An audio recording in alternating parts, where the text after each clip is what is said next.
믿음이 연약한 자를 너희가 봤되 그의 의견을 비판하지 말라. 어떤 사람은 모든 것을 먹을 만한 믿음이 있고 믿음이 연약한 자는 채소만 먹느니라.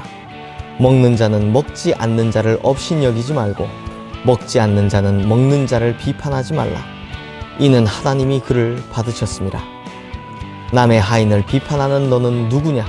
그가 서 있는 것이나 넘어지는 것이 자기 주인에게 있음에 그가 세움을 받으리니 이는 그를 세우시는 권능이 주께 있습니다.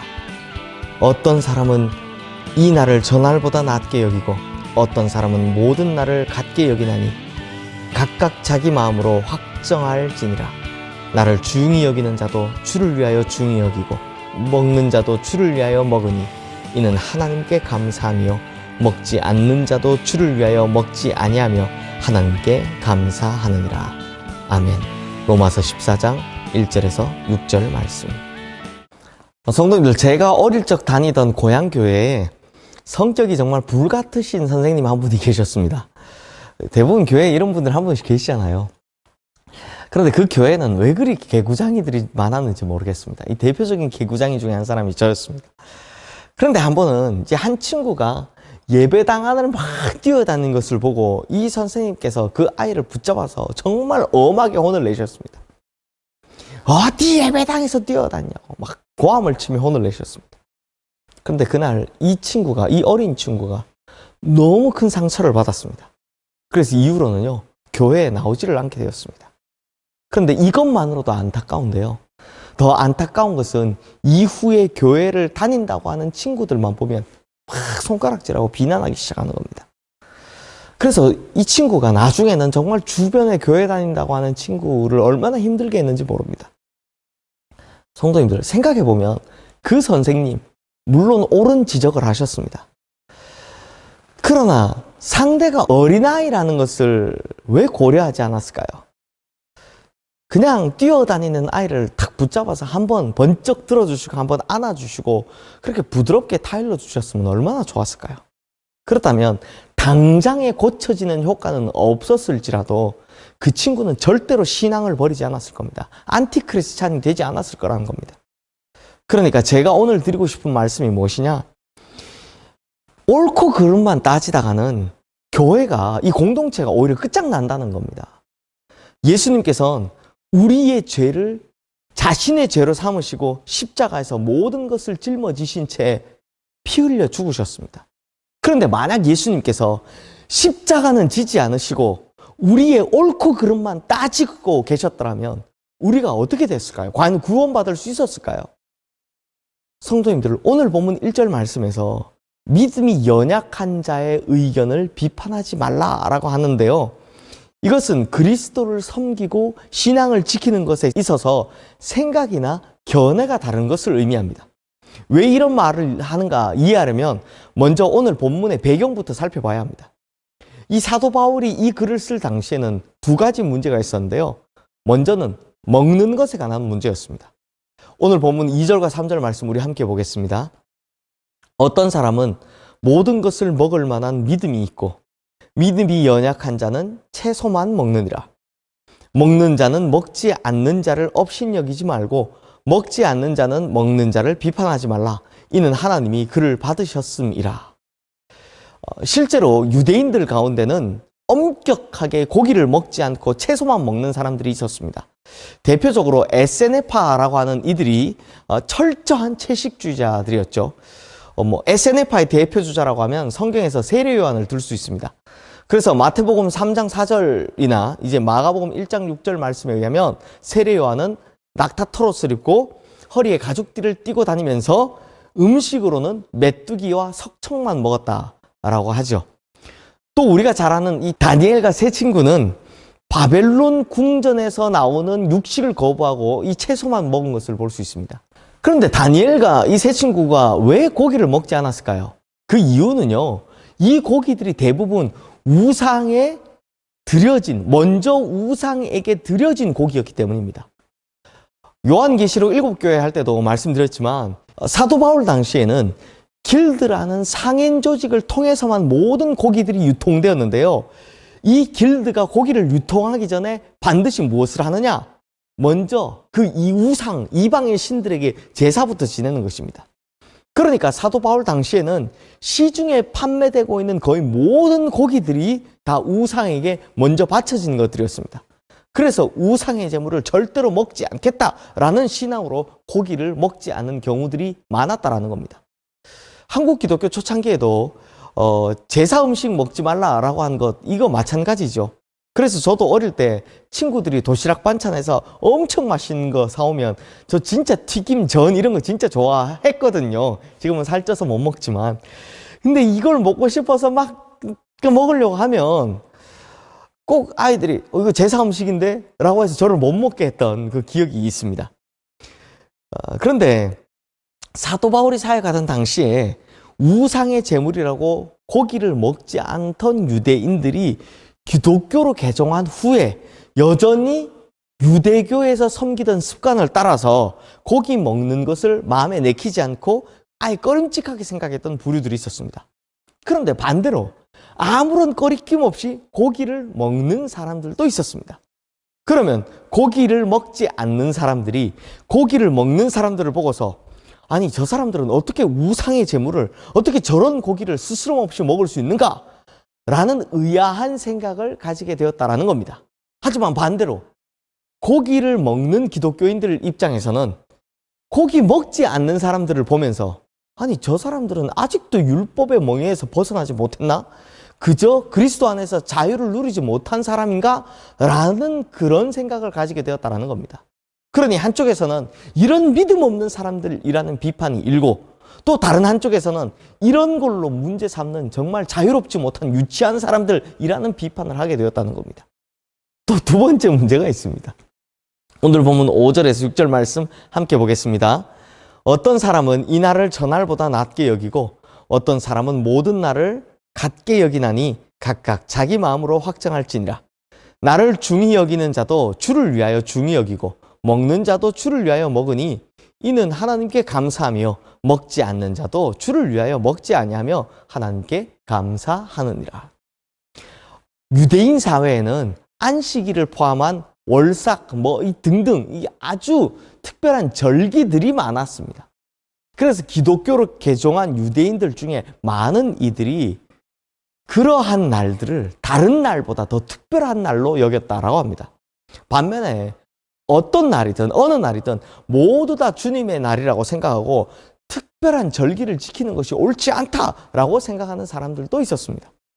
그러니 전통적인 유대인 사회에서 평생을 살아온 사람들이 복음의 공동체 안으로 들어오기는 했지만 여전히 과거에 지키던 이 율법의 날들을 특별한 날로 생각하다 보니 또 하나의 분쟁이 생기기 시작했다는 겁니다.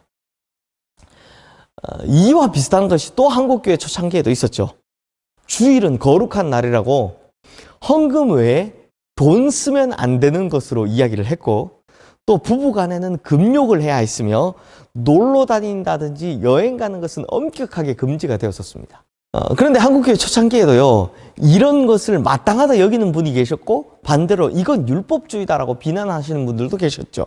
마찬가지로 유대교의 풍습을 아직도 지키고 있는 당시의 사람들을 반대편 사람들이 보면 그리스도인이면서도 아직도 옛것을 버리지 못한 사람들이다 하면 이상해 보였을 것입니다. 그런가 하면 반대로 성경에 나오는 율법을 철저히 지키는 유대인 출신 그리스도인들이 고기도 마음대로 먹고 절기도 지키지 않는 이런 그리스도인들을 볼 때는 마치 무법자로 보였을 것입니다. 우리 성도님들은 둘 중에 뭐가 맞는 것 같습니까? 우선 고기 먹는 것부터 해볼까요? 우리 성도님들께서는 우상의 제물은 절대로 먹지 말아야 한다라고 생각하십니까? 아니면 우리는 이미 자유인이니 먹어도 좋다라고 생각하십니까? 사실 고기 먹는 것에 대한 해답은 고린도전서 8장에서 사도 바울이 자세히 설명하고 있습니다. 고린도전서 8장 8절 말씀입니다. 음식은 우리를 하나님 앞에 내세우지 못하나니 우리가 먹지 않는다고 해서 더 못 사는 것도 아니고 먹는다고 해서 더 잘 사는 것도 아니니라. 이게 무슨 말입니까? 고기 안 먹는다고 해서 내가 거룩하다고 하나님 앞에서 자랑할 것도 안 되고 더 못 사는 것도 아니고요. 또 고기 먹는다고 해서 내가 더 잘 살고 더 거룩해진다는 것도 아니라는 것입니다. 그러니 결론은 고기를 먹든지 안 먹든지가 중요한 것이 아니라 서로 싸우지 말라라는 겁니다. 이게 결론입니다. 그래서 사도 바울이 자신을 두고 뭐라고 말합니까? 고린도전서 8장의 마지막인 12절 13절 말씀에서 이렇게 결론을 짓습니다. 이같이 너희가 형제에게 죄를 지어 그 약한 양심을 상하게 하는 것이 곧 그리스도에게 죄를 짓는 것이니라. 그러므로 만일 음식이 내 형제를 실족하게 한다면 나는 영원히 고기를 먹지 아니하며 내 형제를 실족하지 않게 하리라. 그러니까 사도 바울의 결론이 뭐냐? 고기를 먹든지 안 먹든지 그게 진짜 중요한 것이 아니라 그로 말미암아 내 형제를 비판하고 실족하게 하는 것, 그게 진짜 죄다라는 것입니다. 그래서 나는 고기 충분히 먹을 수 있지만 그 음식 때문에 내 형제가 실족하게 해서 죄를 짓게 한다면 나 그거 안 먹을란다. 이렇게 이야기를 하는 겁니다. 두 번째로 특별한 날에 관해서는 어떻게 생각하십니까? 우리 성도님들은 절기를 반드시 지켜야 한다고 생각하십니까? 아니면 굳이 그럴 필요 없다라고 생각하십니까? 이것에 대한 사도 바울의 대답도요, 이미 있습니다. 갈라디아서 4장 10절과 11절 말씀입니다. 너희가 날과 달과 절기와 해를 삼가 지키니 내가 너희를 위하여 수고한 것이 헛될까 두려워하노라. 이 말씀만 보면 날과 달과 절기와 해를 지키는 것이 사도 바울이 복음을 전한 의도와는 다른 것으로 보여집니다. 하지만 골로새서 2장 16절에서 17절 말씀에 보면 그러므로 먹고 마시는 것과 절기나 초하루나 안식일을 이유로 누구든지 너희를 비판하지 못하게 하라. 이것들은 장래 일의 그림자니 몸은 그리스도의 것이니라 라고 합니다. 즉 절기 지키는 일로 비판하지 말라라고 말씀하는 겁니다. 그러니 이것의 정답도 똑같습니다. 절기를 특별한 날로 지키든 안 지키든 자유롭게 하되 제발 서로 비판하고 싸우지 좀 말라라는 것입니다. 그러므로 성도님들, 진짜 정답이 무엇입니까? 사도 바울이 이런 상황에서 로마에 있는 교인들에게 진짜 정답으로 권면하고 있는 것은 옳다, 그르다, 이 답도 없는 문제로 시시비비를 가리려고 서로 싸우지 말고 남의 의견을, 심지어 믿음이 연약한 자의 의견일지라도 비판하지 말라, 싸우지 말라라는 것입니다. 이것이 그리스도인이 공동체 안에서 서로 차이를 가진 이들끼리 보여주어야 할 정답이고 원칙인 것입니다. 즉 정답은 비판이 아니라 사랑이다라는 것입니다.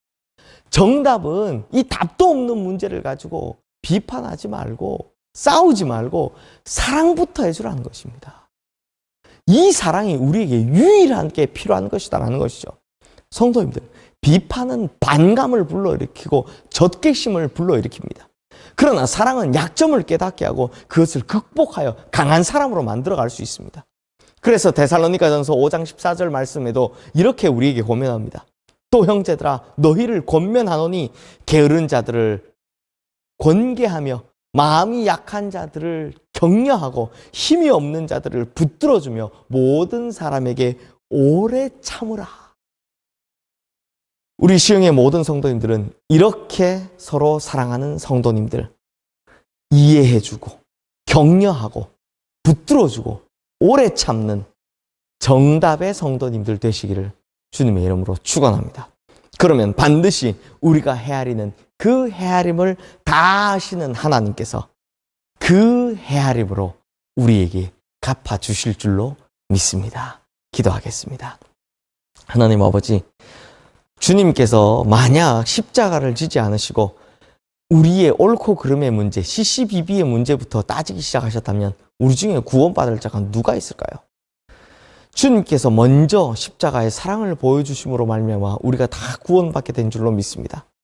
그렇게 주님의 십자가 사랑으로 말미암아 구원을 받은 우리라면 우리도 당연히 그 십자가의 사랑을 먼저 내세워야 하지 않겠습니까? 그런데 왜 우리는 비난하고 비판하고 싸우는 것부터 할까요? 주님, 우리가 깊이 반성하게 해주시고 진짜 구원받은 자답게 이해하고 도와주고 사랑하는 것부터 하게 해 주시옵소서. 특별히 정말 답도 나오지 않는 문제를 가지고 시시비비를 가리려고 옳고 그름의 문제를 가지려고 비난하고 싸우는 것이 아니라 사랑부터 하고 이해부터 하는 진짜 성도의 모습을 가지고 살아가게 하여 주시옵소서. 예수 그리스도의 이름으로 기도드리옵나이다. 아멘.